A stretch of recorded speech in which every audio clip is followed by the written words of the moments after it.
E aí pessoal, tudo bem com vocês?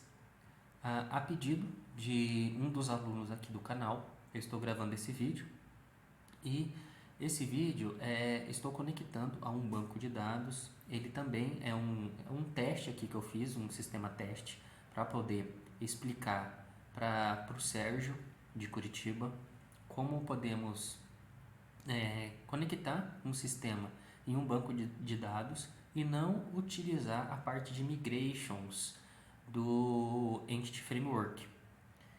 Então, eu já deixei aqui a aplicação pronta e eu vou explicá-la para vocês. Aqui na parte de App Settings é onde colocaremos a nossa string de conexão.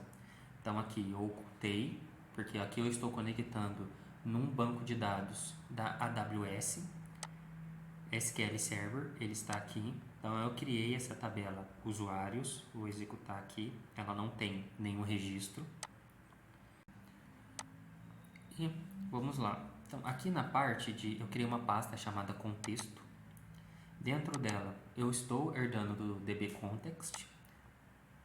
Estou aqui, criei uma propriedade usuários, que está recebendo usuários como parâmetro aqui dentro. E a parte aqui do DB Context Options também. Igualzinho, na verdade aqui estamos utilizando um Entity Framework, porém não a parte das migrations, porque caso você já tenha um banco de dados e não dê para utilizar essa parte do Entity Framework para gerar as tabelas, atualizar as tabelas, você pode, dessa forma que eu estou mostrando nesse vídeo, se conectar a um banco já existente e não utilizar a parte do Entity Framework, mas utilizar outras partes. Então, seguindo. Então, aqui o nosso contexto do blog Context. Criamos o contexto. Aqui na parte do program.cs, aqui eu estou utilizando o .NET 6. Então, por isso que ele tem esse program.cs e não tem o startup. Fica tudo dentro de uma única classe. E o que eu fiz aqui? Então, coloquei a parte da nossa string de conexão. Não é apenas os services, temos que colocar o builder na frente para que ele funcione. Estamos colocando a interface e a propriedade aqui, né, a classe base repository, como foi utilizado no curso de blog ASP.NET Core e SQL Server que fizemos.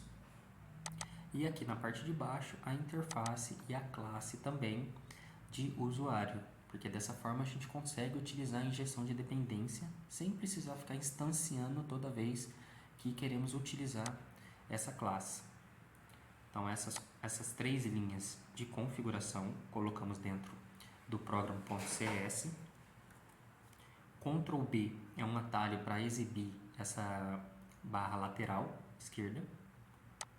Então vamos fechar o programa, o blog context e vamos vir aqui para a parte de modules. Criamos uma classe chamada base model abstrata, colocamos essa notação aqui em cima, né? Data member, ela vai ser membro de uma classe, e o ID, para que todas as classes que formos criar aqui dentro pode herdar desse base model, para que a gente não precise ficar colocando o base model em todo, na verdade o ID em toda classe que formos criar. E dessa forma a gente consegue utilizar também, criar uma classe genérica, para que a gente consiga utilizar dentro de todo o nosso sistema, sem precisar ficar com repetição de código. Então criamos o base model, criamos a classe usuário. Então o usuário herda de base model, ela tem um construtor aqui com o nome e e-mail apenas. Esse ponto de interrogação aqui ao fim da string significa que esse argumento ele pode ser nulo. Então por isso que foi colocado aqui. E aqui abaixo a propriedade nome e e-mail. E outra parte aqui também, temos a parte de repositório. Então, o que fizemos aqui dentro de repositório? Criamos uma interface chamada Base Repository, onde tem todas as partes aqui do CRUD, além de uma pesquisa apenas por ID. E ele está, como vocês podem ver aqui, ó, tá com um t-entity. Isso significa que são funções e métodos aqui genéricos, onde qualquer classe do nosso banco de dados a gente vai poder utilizar essa classe aqui do repositório, para que a gente não, como eu falei no início, não tenha repetição de código. Então a gente precisa colocar aqui o t-entity e em todas as funções e métodos aqui colocamos o t-entity também. Então temos o select, select por ID, update, remover e insert. Olhando agora a classe concreta, estamos herdando, né? Então criamos a classe normal, colocamos aqui o t-entity também, que o base repository ele continua sendo genérico. Colocamos aqui a nossa interface e importamos todas aquelas funções que estão aqui, de select, select por ID, de atualizar, remover e inserir. Adicionamos aqui dentro, implementamos, na verdade, esses métodos dessa interface, colocamos aqui o t-entity e definimos que ele vai ser genérico e está vindo aqui do base model. Então temos uma propriedade db7 que também é genérica e aqui abaixo o nosso contexto. Criamos também um repositório onde estamos recebendo o nosso contexto e inicializando aqui o nosso db7. Um pouco mais abaixo temos aqui um insert, onde a gente utiliza esse db7, que ele é do Entity Framework, para adicionar. Então a gente está adicionando o modelo dentro do nosso banco e chamando aqui o nosso contexto e dando um save changes. Sem essa funcionalidade aqui, os dados não são persistidos dentro do banco de dados. Então precisa do save changes para eles serem persistidos. O remover, a gente também recebe o modelo e chama a função remove do Entity Framework, também chamando a função de salvar. Na parte de baixo temos o select. Então aqui ele vai retornar para a gente um IEnumerable, está dando um select na tabela que estamos passando, que no caso aqui é genérica, mas irei mostrar para vocês a implementação disso logo em seguida. Temos um select por ID, caso queiramos buscar apenas por um único ID. E o update, onde a gente passa um modelo para ser atualizado e também chamando save changes. Então, os nossos repositórios de base e de interface e do repositório. Criamos também uma interface de usuário e ele está implementando aqui a nossa base repository e aqui ó, eu estou passando o tipo daquele tipo genérico. Fazendo isso, toda a nossa interface, o base repository, todo aquele entity será substituído por usuário.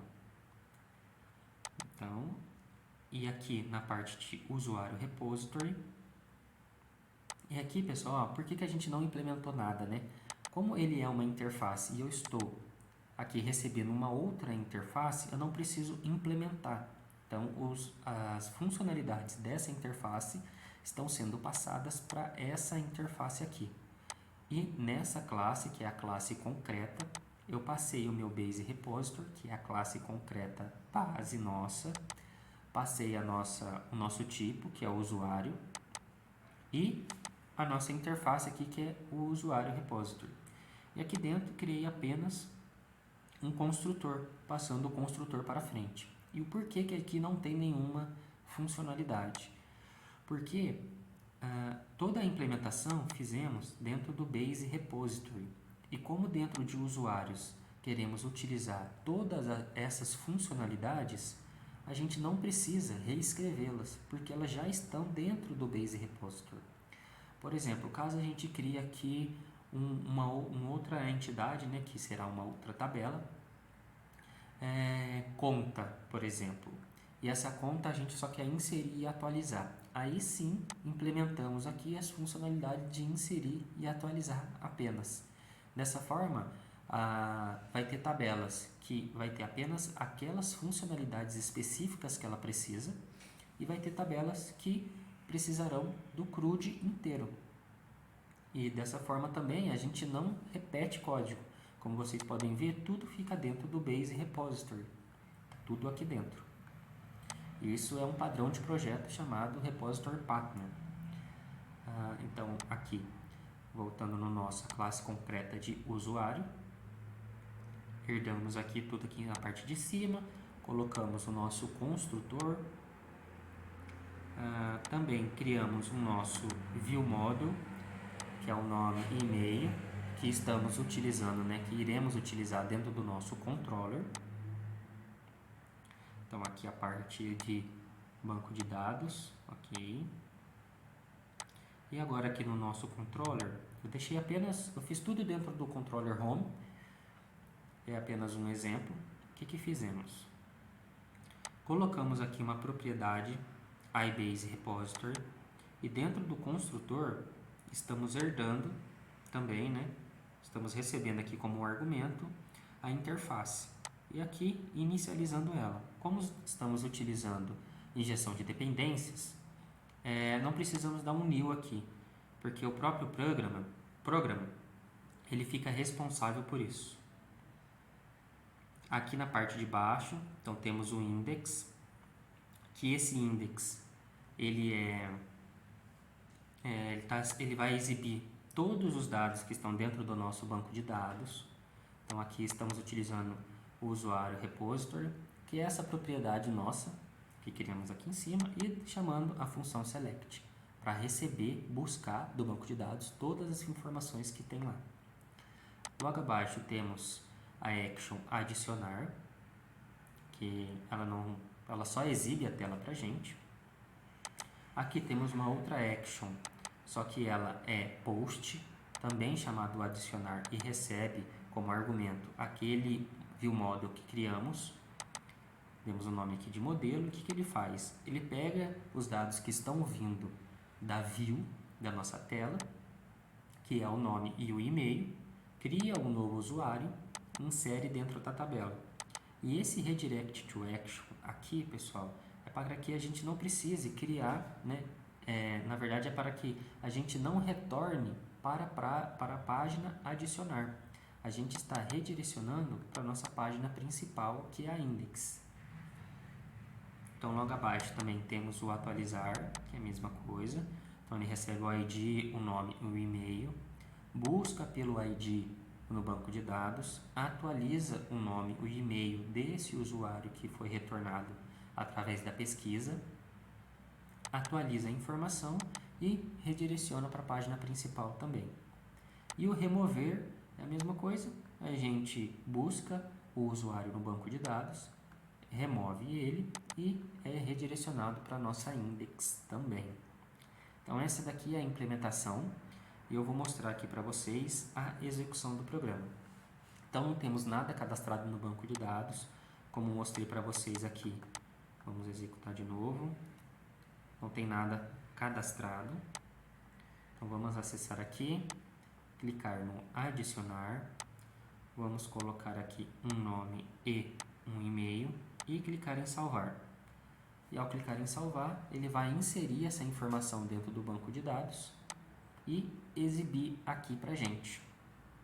E vamos olhar aqui no nosso banco de dados, essa informação foi salva. E aqui ele está com o número ID 4, porque eu já tinha realizado alguns testes nesse projeto. Se viermos aqui em atualizar, ele irá abrir um modal para a gente. Podemos atualizar a informação, clicar em atualizar e aqui já mostra o dado atualizado. E o botão remover, ele remove esse item para a gente aqui do banco. Então todas essas funcionalidades estão conectadas aqui com o banco de dados sem utilizar a parte de migrations. E caso a gente queira criar uma outra tabela, basta seguir o mesmo padrão. Aqui dentro de model a gente cria a entidade com os campos, com as propriedades igualzinho da nossa tabela do banco de dados. Criamos a nossa interface, o repositório, adicionamos ela dentro do contexto, aqui logo abaixo, e aqui no programa adicionamos ela aqui também. Então é isso, pessoal. Espero que tenha atendido a sua dúvida. E até o próximo vídeo.